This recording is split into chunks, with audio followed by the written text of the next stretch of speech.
Hey hi friends. So last எபிசோடில் நம்ம ஹாபினுக்கு எதிரான சில எவிடன்ஸ்லாம் போலீஸ்க்கு கிடைச்சிருக்கும். அதுவும் என்னென்ன அப்படின்னு பார்த்தீங்கன்னா, அந்த பார்க்குடைய அப்பா அந்த சாய் இறந்து போன இடத்துல நம்ம ஹாபின் நின்றுப்பால அந்த ஃபோட்டோவை போலீஸ்க்கெல்லாம் அனுப்பி விட்டுட்டான். அது மட்டும் இல்லாமல் இன்னொரு எவிடன்ஸ் என்ன அப்படின்னு பார்த்தீங்கன்னா, ஹாபின் அவள் அம்மாவோட செயினை அந்த சாய் இறந்து போன இடத்துல தெரியாதனமாக போட்டிருப்பா. ஸோ அதுவும் ஒரு எவிடன்ஸ் அப்படின்றதுனால இப்போ அவளை விசாரிக்க போகிறாங்க. அதுக்கு முன்னாடி நம்ம ஹீரோவை வேற இந்த கேஸ்லேருந்து வெளியே போக சொல்கிறாரு நம்ம காங்கு. ஸோ இதுக்கப்புறம் நடக்க போகிறத நம்ம இந்த எபிசோடில் பார்க்கலாம். ஸ்டார்டிங் சீனில் பார்த்தீங்கன்னா, அடுத்து நம்ம ஹீரோ கிட்ட காங் வந்து இப்படி சொல்லிட்டு இருக்கும்போது, சார் ஓகே நீங்க சொல்றது எனக்கு புரியுது, என் பொண்ணை கைது பண்ணி கொண்டு போயிட்டு நீங்க என்ன வேணாலும் விசாரிச்சுக்கோங்க, அவ கொலை பண்ணல, எனக்கு அது நல்லா தெரியும், இந்த சந்தேகங்களும் சாட்சியங்களும் மட்டும் தான் அவளுக்கு எதிராக இருக்கு, மற்றபடி அவ எந்த கொலையுமே பண்ண கிடையாது, அது மட்டும் இல்லாம இந்த கேஸ்ல இருந்து எனக்கு தூக்கிடாதீங்க சார், நான் இதை விசாரிக்கணும், உண்மையான குற்றவாளியை கண்டுபிடிக்கணும், ஸோ அதனால தூக்காதீங்க அப்படின்னு சொல்லும்போது, இல்ல நீ நான் சொன்னாலும் கேட்க மாட்டேன், நான் சீஃப் கிட்டே போய் சொல்றேன் அப்படின்னு சொல்லிட்டு காங் பாத்தீங்கன்னா சீஃப் கிட்ட போய் சொல்றாரு. சீஃபும் அதை கேட்டு நம்ம ஹீரோவை பயங்கரமா திட்டுறாரு. டேய் நீ ஆல்ரெடி போலீஸ் ரூல்ஸ் எல்லாத்தையுமே பிரேக் பண்ணிட்டு இருக்க, உன் பொண்ணு ஆல்ரெடி சந்தேக லிஸ்ட்ல இருக்கா அப்படின்றது உனக்கே தெரியுது இல்ல, அப்போ நீ இந்த விஷயத்தை வந்து போலீஸ் டீம் கிட்ட சொல்லிருக்கணுமா இல்லையா, அதை சொல்லாம நீ பாட்டுக்கு இந்த மாதிரி சுத்திட்டு இருந்திருக்க, எல்லாத்தையுமே மறைச்சிட்டு, அதுவும் இல்லாம இப்போ உன்னோட பொண்ணு தான் சந்தேக நபர் லிஸ்ட்ல இருக்கான்னு தெரிஞ்சிருச்சு இல்ல, அப்படி இருக்கும்போது நீ எப்படா அந்த கேஸை கண்டினியூவா நடத்துவ, அது ரூல்ஸ்க்கு அகைன்ஸ்ட் இல்ல, ஒழுங்கா இங்கிருந்து போயிரு, நீ வெளியே போ அப்படின்ற மாதிரி நம்ம சீஃபும் திட்டிடுறாரு. ஸோ நம்ம ஹீரோவுக்கு இப்போ என்ன பண்றதுன்னே தெரியல. ஏன்னா அவருடைய பொண்ணை நிரபராதின்னு சொல்லி நிரூபிக்கிறதுக்கு கூட இதுக்கு மேல அவருக்கு உரிமை கிடையாது. ஏன்னா அவர் இப்போ இந்த டீம்லயே இல்ல, அவ்வளவுதான் என் பொண்ணோட கதை முடிஞ்சிருச்சு அப்படின்னு சொல்லிட்டு ஹீரோ ஒரு மாதிரி யோசிச்சுட்டு இருக்காரு. அப்புறம் போலீஸ்காரங்க 2 பேரு நம்ம ஹாபினை விசாரிக்கிறதுக்காக இங்க வீட்டுக்கே வராங்க. அப்ப நம்ம ஹீரோவும் சொல்றாரு, நீ எதை பத்தியும் கவலைப்படாத, நடந்தது மட்டும் சொல்லு, என்ன வேற எதுவும் பெருசா பண்ண மாட்டாங்க, நீ தைரியமா இரு அப்படின்னு சொல்லிட்டு இவர் இன்னும் உண்மையா இருக்கிறதுக்காக என்ன பண்றாருன்னு பாத்தீங்கன்னா, அன்னைக்கு சாய் இறந்து போன இடத்துல நம்ம ஹாபின் நிற்கும் போது அவளுடைய ட்ரெஸ் முழுக்க நம்ம சாயோட ரத்தமா இருந்திருக்கும்ல, சோ அதையும் நான் எடுத்து கொடுக்குறேன், என் பொண்ணு அந்த இடத்துல இருந்திருக்கா, பட் அவ கொலை எல்லாம் பண்ண கிடையாது, அதுக்காக நான் உங்களுக்கு எல்லா எவிடன்ஸுமே கொடுக்குறேன் அப்படின்னு சொல்லிட்டு இவர் உண்மையா இருக்கிறதுக்காக தான் அந்த எவிடன்ஸை போய் தேடுறாரு. ஏன்னா அவர் தான் லாஸ்டா ஹாபினுடைய அந்த ரத்தக்கார படைஞ்ச ட்ரெஸ்ஸை பாத்தீங்கன்னா பேக் பண்ணி வச்சிருந்திருப்பாரு. பட் இப்போ அதை போய் தேடும்போது அது காணோம். ஏன்னா லாஸ்ட் நம்ம ஹாபின் பாத்தீங்கன்னா அதை எரிச்சிருப்பால, எங்க அதை காணோம் அப்படின்னு போது, இல்ல நான் அதை எரிச்சிட்டேன் அப்படின்ற மாதிரி சொல்றா. ஸோ இது அங்க இருக்க 2 போலீஸ்காரங்களும் கேட்டுட்டு இன்னும் பாத்தீங்கன்னா ஒரு மாதிரி சந்தேகப்பட ஆரம்பிக்கிறாங்க நம்ம ஹாபின் மேல. ஏன்னா இவ கொலை பண்ணல அப்படின்னா எதுக்காக அந்த தடயங்கள் எல்லாத்தையுமே அழிக்கணும் அப்படின்ற மாதிரி. ஸோ இப்படி எல்லாமே நம்ம ஹாபினுக்கு எதிராக போயிட்டு இருக்க இந்த டைம்ல இன்னொரு பக்கம் அந்த பார்க்குடைய அப்பா வேற இதான் சாக்குன்னு சொல்லிட்டு இருக்கிற எல்லா பழியையுமே தூக்கி நம்ம ஹாபின் மேல போடுற மாதிரி ஒரு போன் பூத்துல இருந்து பேசிட்டு இருக்காரு இந்த போலீஸ் டீமுக்கு. சார் இந்த சாயை கொண்டது மட்டும் அந்த ஹாபின் கிடையாது, அந்த மின்னையும் அந்த ஹாபின் தான் கொன்னா. அன்னைக்கு அந்த மீனோட ரத்தம் எல்லாத்தையுமே நீங்க ஒரு காட்டுல இருக்கக்கூடிய ஷெட்ல எடுத்தீங்கல்ல, அப்புறம் அதுக்கு பக்கத்திலேயே ஒரு இடத்துல ஒரு கார் கூட எரிஞ்சு போயிருந்துச்சுல்ல, அது ஏன் கார் தான். ஆக்சுவலா அந்த மின்ன அந்த ஹாபின் கொலை பண்றதா நான் என் 2 கண்ணால பார்த்தேன். அதனால தான் அவளை பிடிக்கிறதுக்காக அன்னைக்கு நான் அவளை ஃபாலோ பண்ணிட்டு அந்த காட்டுக்குள்ள வண்டியெல்லாம் விட்டுட்டு ஓட்டினேன். ஆனா அந்த டைம்ல என்னோட கார் போய் மரத்துல இடிச்சிருச்சு, அவ அங்கிருந்து தப்பிச்சிட்டா சார், சொன்னா நம்புங்க, அவ தான் மின்னையும் கொன்னா அப்படின்ற மாதிரி. இப்போ அந்த மின்னு இறந்து போனதுக்கும் நம்ம ஹாபின் தான் காரணம்ன்ற மாதிரி இவர் பேசிட்டு இருக்காரு. ஏன்னா அந்த மின் இறந்து போன கேஸுக்கும் அவரோட பையனுக்கும் சம்மந்தம் இருக்கு அப்படின்ற மாதிரி அவர் நினைக்கிறாருல, அதனால தான் அந்த கேஸ்ல இருந்து நம்ம பையனை காப்பாற்றணும், இவர் இப்படி நம்ம ஹாபின் மேல இல்லாத பொல்லாத கதையெல்லாம் பேசிட்டு இருக்காரு. ஸோ போலீஸ்காரங்களும் அதை கேட்டுட்டு இப்போ ஒரு மாதிரி கன்ஃபியூஷன் ஆயிட்டாங்க, என்ன இவன் வேற இப்படி சொல்லிட்டு இருக்கிறான் அப்படின்னு சொல்லிட்டு. ஸோ இப்போ அடுத்த சீன்ல நம்ம ஹாபினை பார்த்தீங்கன்னா இங்க போலீஸ் ஸ்டேஷனுக்கு கொண்டு வந்துட்டாங்க. அந்த டைம்ல நம்ம ஹீரோ சொல்றாரு, இங்க பாரு இப்போ வந்து உன சந்தேக நபர் லிஸ்ட்ல தான் கூட்டு போறாங்க, ஸோ நீ கொலைகாரி அப்படின்ற மாதிரி யாராலையுமே சொல்ல முடியாது, அதனால எதை பத்தியும் பயப்படாது, நடந்ததை மட்டும் அப்படியே சொல்லு அப்படின்ற மாதிரி சொல்லிட்டு இருக்கும்போது, நான் பாத்துக்கிறேன்ப்பா, நீங்க போயிட்டு அந்த கொலைகாரனை பிடிக்கிறேன்னு சொன்னீங்கல்ல, அந்த வேலையை பாருங்க அப்படின்னு சொல்லும்போது நம்ம பொண்ணே சொல்லிட்டா, இதுக்கு மேல வந்து நம்ம எப்படியாவது சீக்கிரமா கண்டுபிடிக்கணும் அந்த கொலைகாரனை அப்படின்னு சொல்லிட்டு அவர் அங்கிருந்து கிளம்புறாரு. எங்க போறாரு அப்படின்னா டைரக்டா அந்த நெய்பர் லேடி இருக்கால அவ வீட்டுக்கு தான் போயிட்டு விசாரிக்க ஆரம்பிக்கிறாரு. உங்களுக்கு பார்க்க பத்தி நல்லா தெரியும்ல, அவர் இந்த கொலையை பண்ணிருப்பாருன்னு சொல்லி நீங்க நினைக்கிறீங்களா? தெரியல சார், மேபி பண்ணிருக்கலாம் அப்படின்னு சொல்லும்போது, ஆனா அவர் அந்த கொலையை எப்படி பண்ண அப்படின்னு சொல்றதுக்கும் அந்த கொலை நடந்ததும் டிஃப்ரெண்டா இருக்க மாதிரி இருக்குது, அவர் யாரோ ஒருத்தங்களை காப்பாத்துறதுக்காக தான் இந்த பொய் எல்லாத்தையுமே சொல்ற மாதிரி இருக்கு அப்படின்ற மாதிரி அவங்களே பார்த்துட்டு இருக்காரு. ஏன்னா இந்த நெய்பர் லேடியை காப்பாத்துறதுக்காக தான் அந்த பார்க் அப்படிலாம் பொய்யை தூக்கி அவன் மேல போட்டுக்கிறானோ அப்படின்ற மாதிரி நம்ம ஹீரோவுக்கு டவுட் இருந்திருக்கு. ஸோ அதனால தான் இப்போ இவன் மேல சந்தேகப்பட்டு இப்படிலாம் கேட்கிறாரு. ஆனா அவளும் பாத்தீங்கன்னா எதுக்குமே கொஞ்சம் கூட பிடி கொடுக்காம, இல்ல சார் எனக்கு தெரியல, அவர் தான் நான் பண்ணியிருப்பாரு அப்படின்ற மாதிரி மட்டும் தான் பேசிட்டே இருப்பா. அந்த நேரத்தில் அவளுடைய பையன் அந்த இடத்துக்கு வருவான். உடனே பாத்தீங்கன்னா அவனை பார்த்து நம்ம ஹீரோவும், நான் அவனை விசாரிக்கலாமா அப்படின்னு சொல்லும்போது, இல்ல சார் நீங்க போலீஸ் ஸ்டேஷன் கூட கூட்டு போல, அப்படி இருக்கும்போது எப்படி இங்க நீங்க விசாரிக்க முடியும், அதெல்லாம் வேணாம் அப்படின்னு சொல்லும்போது, சரி ஓகே நான் அப்ப போலீஸ் ஸ்டேஷனுக்கு கூட்டு போறேன், ஆனா அங்க கூட்டு போனேன்னா ரொம்ப நேரம் விசாரிப்பாங்க, அப்புறம் நிறைய பேர் இருக்கிறத பார்த்து உங்க பையன் நர்வஸ் ஆகவும் செய்வான், ஸோ பெட்டர் ஆப்ஷன் என்ன நீங்களே சூஸ் பண்ணுங்க, நான் இங்கேயே விசாரிக்கவா இல்ல போலீஸ் ஸ்டேஷன் கூட்டு போவா அப்படின்ற மாதிரி நம்ம ஹீரோ பயம் கொடுத்துறாரு. இப்போ அவர் நினைச்சாலும் அவனை போலீஸ் ஸ்டேஷனுக்குலாம் கூட்டு போக முடியாது, ஏன்னா இந்த கேஸ்ல இருந்தே அவரை தூக்கிட்டாங்க, இருந்தாலும் இப்படி மிரட்டினாதான் உண்மையை சொல்லுவாங்க அப்படின்னு சொல்லிட்டு தான் அப்படி பண்ணிட்டு இருக்காரு. இன்னொரு பக்கம் பாத்தீங்கன்னா நம்ம ஹாபினை அந்த லீ தான் விசாரிச்சுட்டு இருக்கா. என்னம்மா இதுக்கு முன்னாடி சாயை பத்தி உங்ககிட்ட கேட்டப்போ அவனை தெரியவே தெரியாது அப்படின்ற மாதிரி சொன்னேன், ஆனா இப்போ என்னன்னா அவன் செத்து போன இடத்துக்கு பக்கத்திலே நீ நின்றுருக்க, அதுவும் இல்லாம ஓ மேலாம் கூட ரத்தம் இருந்திருக்கு, எப்படி அப்படின்னு கேட்கும்போது, மேடம் பர்சனலா எனக்கும் அவனுக்கும் ஒரு பிரச்சனை இருக்கு, நான் அதுக்காக தான் அவனை அங்க கடத்தி கொண்டு வந்து ஒரு மாதிரி டார்ச்சர் பண்ணிட்டு இருந்தேன். மற்றபடி நான் அவனை கொல்லலாம் கிடையவே கிடையாது. என்னமா சொல்ற, இதுக்கு முன்னாடி அவனை பார்க்கவே இல்லை அப்படின்னு. இப்போ நாங்கள் விசாரிக்கும் போது நான் அவனை டார்ச்சர் மட்டும் தான் பண்ணேன், மற்றபடி வேற எதுவுமே பண்ணல அப்படின்ற. அப்போ இன்னும் கொஞ்சம் விசாரிச்சா நீ தான் கொலை பண்ணனு ஒத்துப்பியா என்ன அப்படின்னு சொல்லும்போது, மேடம் தேவையில்லாமலாம் பேசாதீங்க, நான் கொலை பண்ணல. அப்புறம் அந்த மின்னையும் நீ தானே கொலை பண்ண அப்படின்னு சொல்லும்போது, இதே நான் புதுசா இருக்கு, நான் இதுக்காக அவளை கொலை பண்ணணும். அப்போ அவ இறந்து போன அன்னைக்கு நைட்டு அந்த காட்டுல உன்னோட ஃபோன் சிக்னலும் கிடைச்சிருக்கு. அது மட்டும் இல்லாம உன் கீச்செயின்ல இருந்த ஒரு நூலும் அந்த இடத்துல இருந்திருக்கு. அது மட்டும் இல்லாம அதே கீச்செயின்ல இருந்த ஒரு டிஎன்ஏ ஸ்டார்டிங்ல உன் பெஸ்ட் ஃப்ரெண்ட் இறந்து போய் புதைச்சு வச்சிருந்தாங்கல்ல, அந்த இடத்துலயும் இருந்திருக்கு. ஸோ இதெல்லாம் வச்சு பார்க்கும்போது இந்த 3 கொலைகளையும் நீ தான் பண்ண அப்படின்ற மாதிரி எங்களுக்கு தோணுது. இதுக்கு நீ என்ன பதில் சொல்ல போற அப்படின்னு சொல்லும்போது, மேடம் இங்க பாருங்க, ஃபர்ஸ்ட் யூன் என்னோட பெஸ்ட் ஃப்ரெண்ட், அவளை நான்லாம் கொலை பண்ணவே மாட்டேன். ஃபர்ஸ்ட் அந்த கீ செயின் அவ தான் எனக்கு பிரசன்ட் பண்ணா, மேபி அதனால அந்த டிஎன்ஏ அது கூட மேட்ச் ஆயிருக்கலாம். அண்ட் செகண்ட் ஒன், அந்த மின் இறந்து போனதுக்கும் எனக்கும் சம்மந்தம் கிடையாது. அன்னைக்கு நான் அந்த மலைக்கு போனதுக்கான காரணம் யாரோ ஒருத்தங்க அங்க சஸ்பீஷியஸா ஏதோ பண்ற மாதிரி தெரிஞ்சிச்சு, அதை பார்க்கறதுக்காக தான் போனேன். ஆனா அந்த டைம்ல தான் கார் ஓட்டிட்டு ஒருத்தர் வந்து என்ன விட்டு ஏத்துறதுக்கு பார்த்தாரு. மேபி அவர் கூட முன்ன கொலை பண்ணிருக்கலாம். நான் அதை பார்த்துட்டேன்னு நினைச்சிட்டு அவர் என்ன கொலை பண்றதுக்காக காரை விட்டு ஏத்துறதுக்கு வந்தாரு. அப்பதான் நான் தப்பிச்சு ஓடினேன். அப்பதான் அந்த நூலும் அங்க மாட்டிருச்சு, அந்த கீச்சைனோட நூல். அதுவும் இல்லாம என்னோட போனும் அந்த காட்டிலேயே தொலைஞ்சிருச்சு. மூணாவதா இப்ப இந்த சாய் இறந்து போன கேஸுக்கு நான் ஆல்ரெடி உங்களுக்கு விளக்கம் கொடுத்துட்டேன். என் அம்மா எப்படி இறந்து போனாங்க அப்படின்ற விஷயத்தை பத்தி நான் அவன்கிட்ட கேட்கணுன்றதுக்காக தான் அவனை டார்ச்சர் பண்ணிட்டு இருந்தேன். மத்தபடி நான் அவனை கொல்லலாம் கிடையாது, சொன்னா புரிஞ்சுக்கோங்க அப்படின்ற மாதிரி அவ கத்தி பேசிட்டு இருக்கா. சோ இது எல்லாத்தையுமே கேட்டு போலீஸ்காரங்களுக்கும் என்ன சொல்றதுன்னே தெரியல. இவ பேசுற எல்லாமே கரெக்டா மேட்ச் ஆக தானே செய்யுது. இவளை பத்தி நமக்கு கிடைச்சிருக்க எவிடன்ஸ் எல்லாத்துக்குமே இவளே இப்போ ஒரு நல்ல ஆன்சர் கொடுத்துட்டா. இதுக்கு மேலேயும் இவ தான் கொலைகாரின்னு சொல்லி நம்ம எதை வச்சு விசாரிக்கிறது அப்படின்னு சொல்லிட்டு எல்லாம் ஒரு மாதிரி முடிச்சிட்டு இருக்க.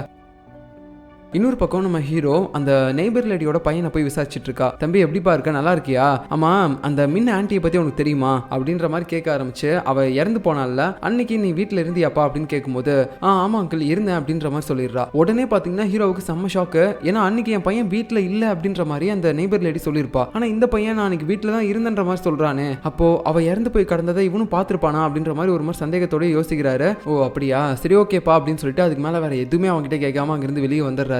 இப்படி இவன் பேசிட்டு போனது எல்லாத்தையுமே பாத்தீங்கன்னா வெளியில இருந்து நம்ம பார்க்கக்கூடிய அப்பாவும் பார்த்துட்டு இருக்காரு. நம்ம பையனை பத்தின விஷயத்தை ஏதாவது அந்த நெய்பர் லேடி அவங்க கிட்ட சொல்றாளா அப்படின்னு சொல்லி கேட்கறதுக்கு தான் நிக்கிறாரு. இப்ப அடுத்த சீன்ல நம்ம ஹீரோ பாத்தீங்கன்னா போலீஸ் ஸ்டேஷனுக்கு வந்துட்டு அந்த பையன் கிட்ட விசாரிச்சு பேசிட்டு இருந்தாருல, அதோட ரெக்கார்டிங்ஸ் எல்லாத்தையுமே இப்ப நம்ம காங் கிட்ட போட்டு காட்டுறாரு. இங்க பாருங்க, எனக்கு அந்த நெய்பர் லேடி மேலதான் சந்தேகமா இருக்கு. ஏன்னா அவ ஒன்னு சொல்லிட்டு இருக்கா, அவனுடைய பையன் இன்னொன்னு சொல்றான், ஏதோ தப்பா இருக்குது. அந்த பார்க் அந்த கொலை எதுவுமே பண்ண கிடையாது, இந்த நெய்பர் லேடி தான் பண்ணிருக்கா. நீங்க ஃபர்ஸ்ட் அவளை கூட்டு வந்து விசாரிங்க, இதான் உங்களோட எவிடன்ஸ் அப்படின்னு சொல்லி காட்டும்போது உடனே பாத்தீங்கன்னா காங் திட்டுறான். ஃபர்ஸ்ட் நீ எதுக்காக இந்த மாதிரிலாம் பண்ணிட்டு இருக்க, அதான் உன்னை இந்த கேஸ்ல இருந்து தூக்கியாச்சுல்ல, சும்மா இருக்க மாட்டியா நீ அப்படின்னு சொல்லிட்டு நம்ம ஹீரோ ஒரு மாதிரி திட்டிட்டு இருக்கான். பட் இருந்தாலும் நம்ம ஹீரோ கொடுத்த அந்த எவிடன்ஸ் மேல அவனுக்கு இப்போ கொஞ்சம் ஒரு இன்ட்ரெஸ்ட் வந்திருக்கு. ஓகே, அந்த நெய்பர் லேடியை நம்ம மறுபடியும் விசாரிச்சு பார்க்கலாம் அப்படின்ற மாதிரி யோசிக்க நம்ம ஹீரோவை வெளியே போக சொல்லியிருப்பாங்கல்ல. ஸோ அந்த டைம்ல அவர் வெளியே கிளம்பிட்டு இருக்கும்போது அந்த லீவ் வந்து பயங்கரமா திட்டுறா. நான் உங்களை எவ்வளவு பெரிய ஆள் நினைச்சிட்டு இருந்தேன் சார், ஆனா நீங்க இவ்வளவு கேவலமான விஷயங்கள்லாம் பண்ணுவீங்கன்னு சொல்லி நான் சத்தியமா எதிர்பார்க்கல. உங்க பொண்ணை காப்பாத்துறதுக்காக எவ்வளவு எவிடன்ஸ் எங்க கிட்ட இருந்து மறைச்சிருக்கீங்க. சரி ஓகே சார், ஒரு போலீஸா யோசிச்சு பாருங்க, அந்த எவிடன்ஸ் எல்லாத்தையுமே வச்சு பார்க்கும்போது உங்க பொண்ணு தான் இந்த கொலை பண்ணிருப்பா அப்படின்ற மாதிரி உங்களுக்கு தோணல அப்படின்னு சொல்லும்போது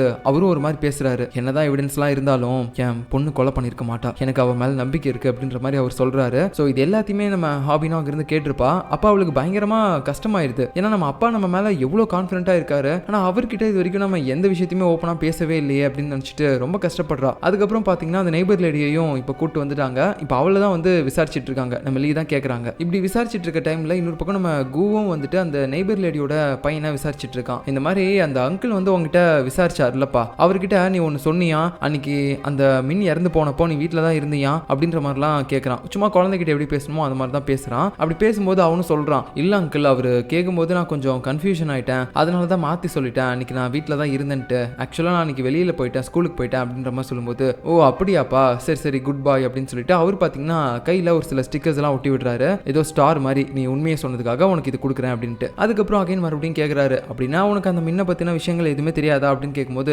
தெரியாது அப்படின்னு சொல்லும்போது இவர் மறுபடியும் பாத்தீங்கன்னா மறுபடியும் உண்மையை சொல்லிட்டேன்னு சொல்லிட்டு அந்த ஸ்டாரை ஒட்ட வரும்போது அவன் இந்த டைம் ஒட்ட விட மாட்டான். ஏன்னா அவனுக்கு தெரியும் அவன் சொல்றது எல்லாமே பொய் அப்படின்னு சொல்லிட்டு. ஏன்னா இந்த இடத்துக்கு வரதுக்கு முன்னாடியே அவனோட அம்மா எல்லாத்தையுமே சொல்லி தான் கூட்டு வந்திருப்பா. போலீஸ்காரங்க என்னதான் துருவி துருவி கேட்டாலும் அன்னைக்கு நீ வீட்டுல இல்ல அப்படின்ற பதில மட்டும் தான் நீ ரிப்பீட்டடா சொல்லிட்டே இருக்கணும் அப்படின்ற மாதிரி சொல்லியிருப்பான். அதனாலதான் இவன் இவ்வளவு நேரம் போய் சொல்லியிருப்பான். பட் இருந்தாலும் நம்ம கூ வந்து இந்த பையன் கிட்ட ரொம்பவே அன்பா பேசுறது அவனுக்கே ஒரு மாதிரி கில்ட்டான ஃபீலை உருவாக்குது. இவர் இது வரைக்கும் என்கிட்ட ரொம்பவே அன்பா தான் நடந்திருக்காரு, ஸோ நம்ம இவர்கிட்ட எல்லாத்தையுமே சொல்லலாம் அப்படின்னு சொல்லிட்டு இவன் ஏதோ ஒரு விஷயத்த சொல்றான். அங்கிள் என்னால போய் சொல்லிட்டே இருக்க முடியல, நான் எல்லாத்தையுமே சொல்லிடுவா அப்படின்னு சொல்லும்போது சொல்லுப்பா என்ன உனக்கு தெரியும் அப்படின்னு கேட்கறான். உடனே இப்பதான் ஒரு பெரிய உண்மையவே போட்டு உடைக்கிறான். என்னன்னு பார்த்தா அந்த மின்ன இறந்து போன அந்த நாள் அப்போ இவன் வீட்டுல தான் இருந்திருக்கான். அவன் அம்மா இங்கேயோ வெளியே வேலைக்கு போயிட்டாங்க அப்படின்னு சொல்லிட்டு இவன் கீழே வந்திருப்பான் இந்த சாயோட இடத்துக்கு. அங்க வந்துட்டு சும்மா அப்படியே சுத்தி பார்த்துட்டு இருந்திருப்பான், ஏதாவது சாப்பிட்றதுக்கு இருக்கா அப்படின்னு சொல்லிட்டு. அப்போ அந்த சாயை இந்த ட்ரக் எல்லாமே சேல் பண்ணுவான் போல, போதை மாத்திரை எல்லாம். அப்போ அதுல ஒரு மாத்திரை கீழே இருக்குமா, இது அந்த சின்ன பையனும் பார்த்துட்டு அங்கிள் இது என்னது மிட்டாயா நல்லா இருக்குமா அப்படின்னு கேட்கும்போது அந்த பண்ணாட நாய் உண்மையை சொல்லாம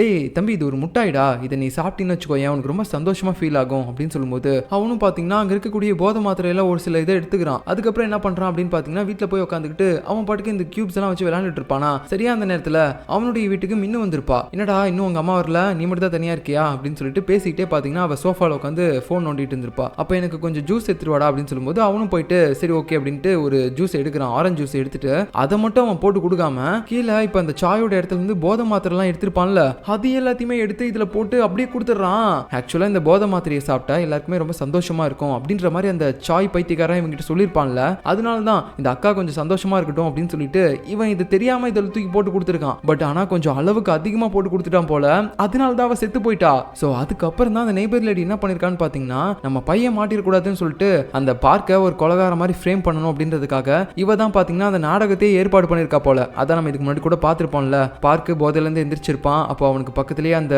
மின்ன ஒரு மாதிரி செத்து போயிருப்பா. அவளுடைய கழுத்துல கூட பாத்தீங்கன்னா பெல்ட் எல்லாம் இருக்க மாதிரி இருந்திருக்கும்ல. சோ அது எல்லாத்தையுமே இவ தான் செட்டப் பண்ணி வச்சிருக்கா. அந்த பார்க்கு தான் அவன் தன்னை ஒரு கொலகாரன்னு சொல்லி ஃபீல் பண்ணணும் அப்படின்றதுக்காக பண்ணிருக்கா. அதனால தான் அவனும் அவனையே அறியாம நான் தான் மின்ன கொலை பண்ணேன் அப்படின்ற மாதிரி இவ்வளவு நாளா சொல்லிட்டு இருந்திருக்கான். அதை நினைச்சுதான் அவனுடைய அப்பாவும் போயிட்டு அந்த மின்னோட டெட் பாடியை புதைக்கிறதுக்காக இவ்வளவு கஷ்டப்பட்டு இருந்திருக்காரு. சோ இது எல்லாமே இப்போ போலீஸ்க்கு தெரிய வந்துருச்சு. ஆனா இப்போ இவங்களுக்கு என்ன பண்றதுனே தெரியல. ஏன்னா இந்த கேஸ்ல அந்த சின்ன பையன் தெரியாதனமா தான் அந்த டேப்லெட்டை அவளுக்கு போட்டு கொடுத்து அவளை சாகடிச்சிருக்கான். இது வந்து ஒரு ஆக்சிடென்ட் தான். சோ அப்படி பார்க்கும்போது அந்த பையனுக்கு இவங்க எந்தவித தண்டனையும் கொடுக்க முடியாது. ஆனா இந்த விஷயங்கள் எல்லாத்தையுமே மறைச்சிக்கிட்டு இருந்த அந்த பையனுடைய அம்மா அந்த நெய்பர் லேடி இருக்கால அவளுக்கு கண்டிப்பா ஏதாவது ஒரு பனிஷ்மெண்ட் கொடுக்கணும் அப்படின்ற மாதிரி லீ சொல்லிட்டு இருக்கும்போது நம்ம கூவும் சப்போர்ட் பண்றான். இங்க பாரு அவங்க ஜெயிலுக்கு போயிட்டாங்கன்னா இந்த பையனை பாத்துக்கிறதுக்கு யாருமே கிடையாது, அவன் ரொம்ப தனிமையில கஷ்டப்படுவான். அதுவும் இல்லாம ஒரு அம்மாவா அவங்க என்ன பண்ணுவாங்க பாவம், அவங்களுக்கு என்ன தெரியும், தான் பையனை காப்பாற்றணும் அப்படின்றதுக்காக தான் ஏதோ தெரியாதனமா இதெல்லாம் பண்ணிருக்காங்க, அவங்க வேற என்ன தப்பு பண்ணாங்க அப்படின்ற மாதிரி அவனும் சப்போர்ட் பண்ணி பேசுறான். சோ இப்போதைக்கு மின் இறந்து போன கேஸ்ல இவங்களுக்கு யார் குற்றவாளின்னு சொல்லி தெரிஞ்சிருச்சு. பட் அந்த குற்றவாளியை அவங்களால தண்டிக்க முடியாது, ஏன்னா அது ஒரு சின்ன பையன், அவன் தெரியாதனமா பண்ணிருக்கான். சோ பேலன்ஸ் இருக்கிறது இப்போ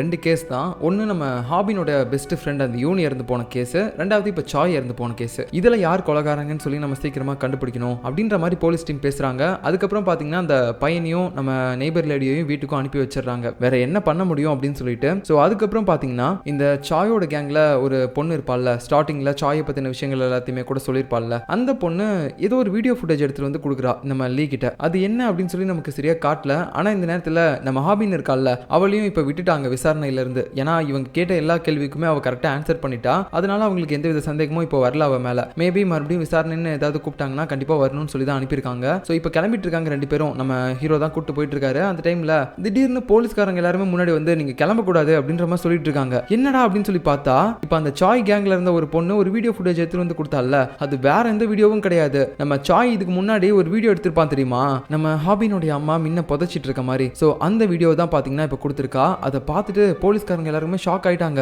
இந்த யூனை கொலை பண்ணது இவங்களா தான் இருப்பாங்க போல, அதாவது நம்ம ஹீரோவோட ஒய்ஃப் தான் போல அப்படின்னு சொல்லிட்டு எல்லாருமே பாக்குறாங்க. அதை பத்தி கேட்கறதுக்காக தான் இவங்களை கூப்பிட்டுருக்காங்க. பட் இருந்தாலும் நம்ம ஹாபினால அதை ஏத்துக்க முடியல. ஏன்னா இவ கொலை பண்ணிட்டா அப்படின்றதுக்காக தான் அவளுடைய அம்மா அந்த யூனோட டெட் பாடியவே புதைச்சிருப்பாங்க. சோ அவங்க அந்த கொலையை பண்ண கிடையாது. அப்படி இருக்கும்போது இப்போ எப்படி அம்மா மேல அவங்க பழியை போட்டு இந்த கேஸை முடிக்கலாம், என்னால அதை ஏத்துக்க முடியாது. அதனால நான் இந்த போலீஸ் எல்லார்ட்டையுமே எல்லா உண்மையுமே சொல்ல போறேன். நான் யூனை கொலை பண்ணிட்டேன்னு நினைச்சுதான் அம்மா வந்து அவளை புதைச்சாங்கன்னு சொல்லிட்டு அப்படின்ற மாதிரி சொல்லும்போது ஹீரோவும் புரியாம பேசாதடி, இது வரைக்கும் அந்த யூன் இறந்து போன கேஸ்ல சஸ்பெக்டா யாருமே அவங்க தேர்ந்தெடுக்கல. இப்போ வாலண்டியரா நீ போயிட்டு நான் கொலை பண்ணதான் நினைச்சுதான் என்னோட அம்மா இந்த மாதிரி புதைச்சாங்கன்னு சொன்னீன்னு வச்சுக்கோயேன், அவ்வளவுதான். அதுக்கப்புறம் நீ தான் இந்த கொலையை பண்ணன்னு சொல்லி உன்னை தூக்கி உள்ள போட்டுருவாங்க. அதனால இந்த ஒரு டைமாவது அப்பா சொல்றது கேளுமா, இந்த ஒரு டைம் மட்டும் கொஞ்சம் இதெல்லாம் சொல்லாம இரு, அந்த கேஸ்லயும் எனக்கு ஏதாவது எவிடன்ஸ் கிடைக்குதா நான் தேடுறேன் அப்படின்னு சொல்லிட்டு அவன் வெளியே வரான்.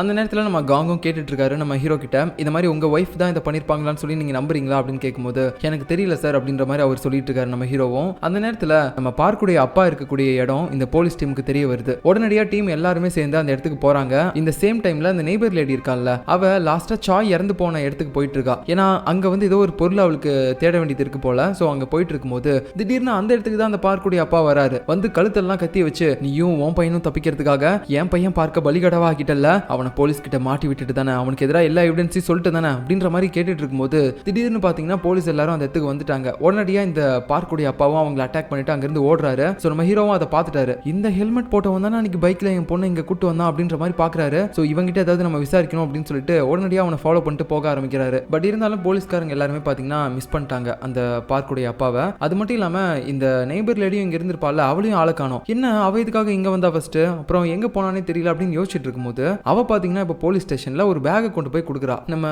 கு கிட்ட. சார், அந்த சாய்ஸ் ஆகிறதுக்கு முன்னாடி அவனுடைய இடத்துல இந்த பொருள் எல்லாமே வச்சிருந்தான் சார், இது உங்களுடைய கேஸுக்கு ஏதாவது ஹெல்ப் பண்ணும் அப்படின்னு சொல்லி தான் சார் நான் கொண்டு வந்தேன் அப்படின்ற மாதிரி சொல்லி கொடுக்குறா. அது மட்டும் இல்லாம இப்போ கொஞ்ச நேரத்துக்கு முன்னாடி அந்த சாயோட கேங்ல இருந்த ஒரு பொண்ணு அந்த வீடியோவை கொடுத்திருப்பால, நம்ம ஹாபினோட அம்மா அந்த யூனை புதைக்கிற மாதிரியான வீடியோ, அந்த வீடியோவையும் பாத்தீங்கன்னா இவ தான் அந்த பொண்ணு கிட்ட வந்து கொடுக்க சொல்லியிருப்பா போல. நான் தான் சார் இந்த கேஸ் சம்பந்தமா அதுவும் உங்களுக்கு ஹெல்ப்ஃபுல்லா இருக்குன்னு சொல்லி கொடுக்க சொன்னேன் அப்படின்னு சொல்லும்போது, ஓகே இவங்க வந்து உண்மையாவே ரொம்ப நல்லவங்க, நம்மளுக்கு ஹெல்ப் பண்றதுக்காக தான் எல்லாமே பண்ணிட்டு இருக்காங்க அப்படின்னு சொல்லிட்டு கூவுக்கும் தெரியுது. ஓகே மேடம், இதுக்கு மேல நாங்க பாத்துக்கிறோம், நீங்க போங்க அப்படின்ற மாதிரி சொல்லிடுறான். சோ இப்போ அதுக்கப்புறம் பாத்தீங்கன்னா சாயோட திங்ஸ் எல்லாத்தையுமே எடுத்து பார்த்துட்டு இருக்கும்போது அதுல அவனுடைய மொபைல் இருக்குல்ல, சோ அந்த மொபைல்ல அவன் பாத்தீங்கன்னா நம்ம ஹாபினோட அம்மாவுக்கு மெசேஜ் பண்ணியிருந்திருக்கான். என்னன்னா அந்த வீடியோவை எடுத்து அவன் பிளாக்மெயில் பண்ணிட்டு இருந்திருக்கான் நம்ம ஹாபினோட அம்மாவை. இந்த மாதிரி எனக்கு பணம் கொடுக்கலைன்னா இந்த வீடியோவை நான் போலீஸ் கிட்ட போய் கொடுத்துருவேன், அதுவும் இல்லாம நீங்க அந்த கொலையை பண்ணல, உங்க பொண்ணு தான் அதை பண்ணிருக்கா, சோ அதை மறைக்கிறதுக்காக தான் நீங்க இந்த மாதிரி புதைச்சிட்டு இருக்கீங்கன்னு எனக்கு நல்லாவே தெரியும், சோ இதையும் நான் போலீஸ்ல போய் கொடுத்துருவேன், அப்புறம் உங்க பொண்ணு வாழ்க்கையும் அழிஞ்சு போயிடும், சோ என்னோட காசை எனக்கு கொடுங்க அப்படின்ற மாதிரி மிரட்டி இருப்பான். சோ அப்படி மிரட்டி டெக்ஸ்ட்லாம் போட்டிருப்பான் போல.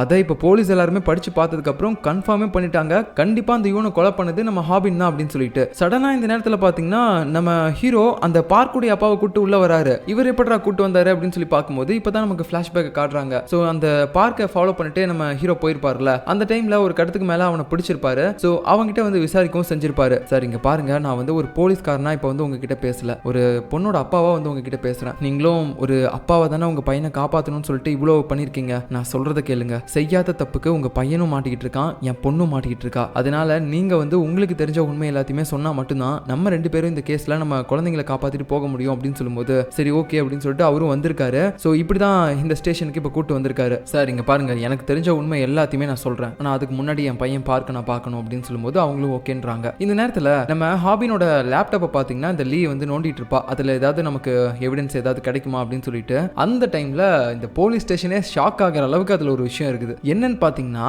நம்ம ஹாபின் வந்து ஜஸ்ட் ஒரு ஸ்டூடெண்ட் மாதிரி மட்டும் இல்லாம கிட்டத்தட்ட ஒரு கிரிமினல் அளவுக்கு பயங்கரமா யோசிச்சு சில விஷயங்களை பண்ணி வச்சிருக்கா. அதாவது இப்போ இவ போலீஸ் கிட்ட மாட்டுவா அப்படின்றதெல்லாம் அவளுக்கு ஆல்ரெடி தெரிஞ்சிருக்கு. அது மட்டும் இல்லாம அவ அப்படி மாட்டுனானா போலீஸ்காரங்க அவளுக்கு ரிலேட்டடா இருக்கக்கூடிய எவிடன்ஸ் எல்லாம் என்னென்ன எடுத்துட்டு வருவாங்க, அதை வச்சு எப்படி அவகிட்ட கேள்விகளை கேட்பாங்க, அதனால அவ எப்படி மாட்டுவா அப்படின்ற விஷயங்கள் எல்லாத்தையுமே போட்டிருக்கா. எக்ஸாம்பிளுக்கு அவ செயின் காணாம போகும்போது அந்த செயினை வச்சு அவளை பிடிப்பாங்கன்றது அவளுக்கு அப்பவே தெரிஞ்சிருக்கு. அதுக்கப்புறம் என்னோட அம்மா யூனை புதைக்கிற வீடியோ அவங்களுக்கு கிடைக்கும், அதுக்கப்புறம் அந்த சாய் என்னோட அம்மாவை பிளாக்மெயில் பண்ணிட்டு இருந்தது அவங்களுக்கு கிடைக்கும். சோ அது மூலமா மறுபடியும் போலீஸ் என்னதான் விசாரிப்பாங்க, நான் தான் அந்த யூனை கொலை பண்ணிட்டேன் அப்படின்ற மாதிரி. சோ இது எல்லாமே அவ எழுதி வச்சிருக்கா. இதை பார்த்ததுக்கு அப்புறம் அவங்களுக்கு ஒண்ணுமே புரியல, என்ன இந்த பொண்ணு தப்பே பண்ணாம எதுக்காக இந்த அளவுக்கு இன்வெஸ்டிகேஷன் பண்ணி அவ எழுதி வைக்கணும் அப்படின்ற மாதிரி அவங்க குழப்பத்தோடு யோசிச்சு பாக்குறாங்க. அப்புறம் நம்ம ஹீரோ கிட்டையும் சொல்றாங்க, உங்க பொண்ணு இந்த அளவுக்கு கிரிமினலா யோசிக்கிறானா கண்டிப்பா அவ இந்த மாதிரியான வேலைகள்லாம் பண்ணிருப்பா, அவ அந்த கொலையை பண்ணிருக்க வாய்ப்பு இருக்கும் அப்படின்ற மாதிரி சொல்லிட்டு நம்ம ஹீரோவையே ஒத்துக்க சொல்றாங்க. ஆனா நம்ம ஹீரோவால அதை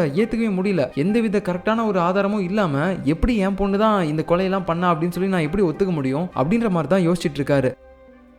ஸோ இந்த நேரத்தில் நமக்கு இன்னொரு ட்விஸ்ட்டையும் காட்டுறாங்க. என்னன்னா அந்த யூன் பார்த்தீங்கன்னா ஒரு சில பொருட்கள்லாம் சாய்க்கு சொந்தமானது அப்படின்னு சொல்லிட்டு இப்போ கொண்டு வந்து கொடுத்துருப்பாள் போலீஸ் ஸ்டேஷனில். ஆனால் அவள் இங்கே வர்றதுக்கு முன்னாடியே ஹோட்டலில் போயிட்டு இன்னொரு விஷயத்த வச்சுட்டு வந்திருப்பா. என்னன்னா அந்த சாயோட இடத்துல கொஞ்சம் பணமும் இருந்திருக்கும். அந்த பணத்தை ஒரு ஹோட்டலில் வச்சுட்டு மற்ற விஷயங்களை மட்டும் தான் எடுத்துகிட்டு வந்து கொடுத்துருப்பா. இப்போ அந்த பணத்தை மறுபடியும் பார்த்தீங்கன்னா எடுத்துகிட்டு அவளுடைய வீட்டுக்கு போகிறா. அங்கே அந்த பணத்தை ஒரு மாதிரி வெறி கொண்டு பார்த்துட்டு இருக்கா. அப்புறம் அடுத்த நாள் ஆகுது, அவளுடைய பையன்கிட்டையும் சொல்கிறா, கரெக்டாக நான் சொன்ன மாதிரியே பேசிட்டடா அப்படின்ற மாதிரி. ஸோ இப்போ தான் நமக்கு இன்னொரு ஒரு பெரிய உண்மையவே காட்டுறாங்க. உண்மையா அந்த மின்னு எப்படி இறந்து போனா அப்படின்னு சொல்லிட்டு. ஆக்சுவலா நம்ம ஹாபின் அந்த மின்னை ஃபாலோ பண்ண ஆரம்பிச்சிருந்திருப்பா தெரியுமா, அந்த ட்ரெயின்ல இருந்து. ஸோ அப்பையில இருந்து அவளை ஃபாலோ பண்ணது சும்மா எதிர்பாராமலாம் கிடையாது. அவளுக்கு அப்பவே தெரிஞ்சிருக்கு நம்மளுடைய அம்மா இறந்து போனதுக்கும் இந்த சாயோடைய கேங்குக்கும் ஏதோ ஒரு சம்பந்தம் இருக்கு அப்படின்னு சொல்லிட்டு. அதுக்காக தான் இந்த மின்னையை அவ ஃபாலோ பண்ண ஆரம்பிச்சிருந்திருக்கா. ஸோ இது ஒரு கட்டத்துக்கு மேல இவளுக்கும் தெரிய வந்திருக்கு இந்த மின்னுக்கும். இந்த விஷயங்கள் எல்லாத்தையுமே பாத்தீங்கன்னா அந்த நெய்பர் லேடி கிட்டயும் சொல்லிட்டு இருந்திருப்பா. இந்த சாய் பைத்தியக்காரன் அவன் ஏதோ ஒரு லேடியை பிளாக்மெயில் பண்ணிட்டு இருந்திருப்பான் போல. அதனால அந்த லேடியும் தற்கொலை பண்ணிக்கிட்டாங்க. இப்போ அவளுடைய பொண்ணு இந்த விஷயத்தை பத்தி தெரிஞ்சுக்கிறதுக்காக என்ன வேற ஃபாலோ பண்ணிட்டு இருக்கா. இந்த விஷயத்தை கண்டுபிடிச்சிட்டானா நான் என்ன பண்றது, நான் வேற எங்கேயாவது போலான்னு இருக்கேன், இந்த விஷயத்தை பத்திலாம் நான் வெளியே சொல்லக்கூடாதுன்னா எனக்கு கொஞ்சம் பணம் கொடுங்க அப்படின்னு சொல்லி கேட்டிருப்பா. இதை ஏன் என்கிட்ட வந்து கேட்கிற அப்படின்ற மாதிரி அந்த நெய்பர் லேடி கேட்கும்போது, இந்த நடிப்பை நீங்க மத்தவங்க கிட்ட வேணா நடிங்க, எனக்கு நல்லா தெரியும் உங்களுக்கும் சாய்க்கும் நடுவில் என்ன மாதிரியான பழக்கம் இருக்குன்ட்டு. எல்லா கேவலமான விஷயத்தையும் நீங்க ரெண்டு பேரும் சேர்ந்து தான் பண்றீங்கன்னு சொல்லி எனக்கு நல்லாவே தெரியும். அப்படி பார்த்தா அந்த லேடியை பிளாக்மெயில் பண்ணி பணம் வாங்கிட்டு இருந்தான்ல, அந்த பணத்தையும் கண்டிப்பா உங்களுக்கு கொடுத்துருப்பான். ஸோ அதுல இருந்து எனக்கு கொஞ்சம் கொடுங்க, நான் போயிடுறேன் அப்படின்ற மாதிரி சொல்லியிருப்பா. ஸோ